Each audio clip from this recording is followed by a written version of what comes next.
Assalamu alaikum, урматтуу туугандар, урматтуу көрүүчүлөр. Шереметова терминал Б'сы өзгөрүлүп калыптыр. Башта тока такси кылды эле, такси кире турган кылды эле тока таксилер. Азыр дагы өзгөрүлүп калыптыр. Обычный машиналар кирсе болот экен, 10 мүнөт бесплатный, 10 мүнөттөн ашса 3000 рубль экен. Тариф ушундай болуп коюштур.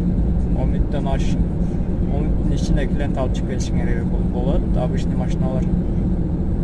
Такси чиптери болсо аларга мүмкүн 1 саатка чыксаган боло берет. Яндекс. Учера билет болсо 1500 дейт. Если вопростор болсо немелерге ошо терминалдын өзүнүн номерлары бар экен, ошого звонок кылсаң болот экен.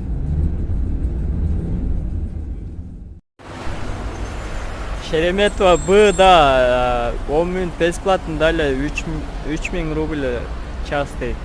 10 мүнөттөн ашырбай чыгып кетишиңер керек экен. Тариф вечерний 1500.